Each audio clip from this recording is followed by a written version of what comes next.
In the dusty village of Olorin, where time moved slowly and dreams died young, lived a young girl named Amina. At just 21, she had seen enough suffering to age her spirit twice over. Her mother had died, giving birth to her last sibling. Her father, Pa Michaela, once a respected fisherman, had traded his net for bottles of palm wine, and a temper that struck like thunder. Amina bore it all.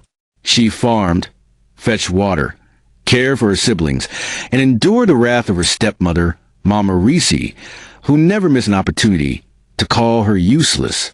Then came the worst day of her life. It was a Tuesday. Pa Michaela called her into the compound. He didn't meet her eyes.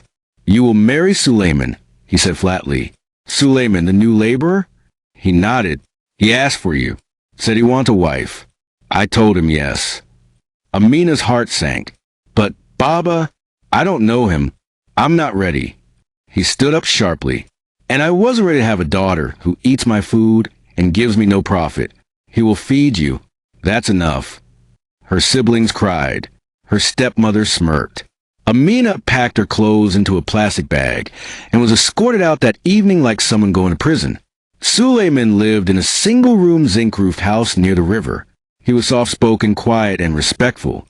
He didn't touch her, didn't demand anything. He cooked for himself, swept his own floor, and simply said, "I didn't ask your father to force you, but if you're willing to stay, you'll be safe." Amina didn't trust it. Men always had motives. But days passed. Then weeks. He bought her slippers when hers broke. He gave her space to grieve. One night, she broke down crying. Suleiman quietly made her pap and left it by her bedside. She looked at him through swollen eyes. "Why are you being kind to me?" He paused and said softly, "Because kindness is what I always prayed for. If I found someone to show it to, I won't waste a chance." One morning, an old SUV pulled into their small compound. Amina was sweeping outside. A woman stepped out, elegant, well-dressed, powerful. "Is this the house of Suleiman?" she asked. "Yes," Amina said, wary. The woman turned to her driver. "Stay here." Then she looked at Amina. "Can I speak to you privately?" Inside, over a cup of water, the woman dropped her offer like a stone in calm water. "My son, Daniel, is returning from the UK. I want a wife for him. Beautiful, reserved, village-trained. You are perfect." Amina blinked in disbelief. "Ma, I'll pay you. 1 million naira now and more after marriage. You'll have a new life, education, travel, no more hardship." "But I'm married," Amina replied. The woman smiled coldly. "To a peasant. No court papers. No bride price. Just walk away. Start over." Amina stood. "Thank you, Ma, but I won't sell my peace."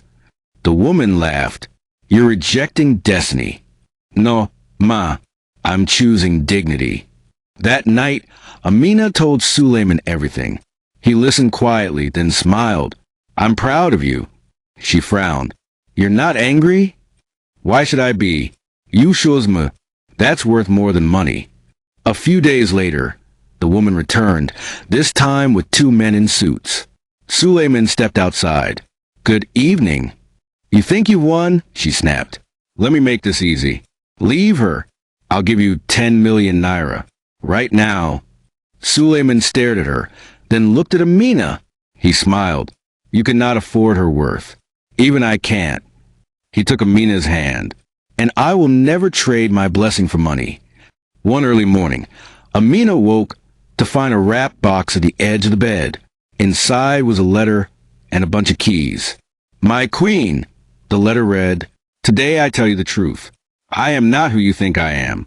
I was born into wealth. I have properties in Abuja and Ibadan, but I disguise myself to find someone who sees my soul, not my status. Come outside." Heart pounding, she rushed out.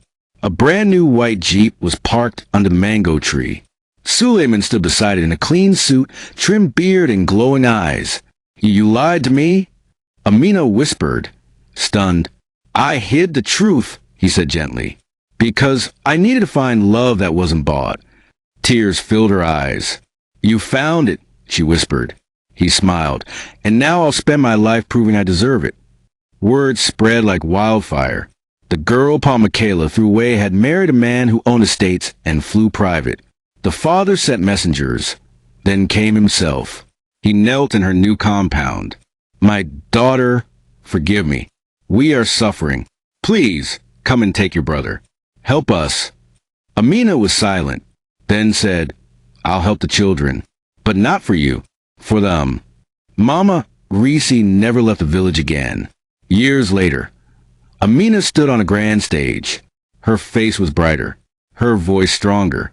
She had started a charity, the Dignity Foundation, to protect young village girls from forced marriages. Suleiman watched her from the crowd, carrying their twin daughters. When she stepped down, he kissed her forehead. I married a warrior, he whispered. No, Amina smiled. You married a girl no one wanted. But God saw royalty in rags. They walked away, hand in hand, leaving behind a trail of hope. Sometimes, the ones the world throws away are the ones God crowns.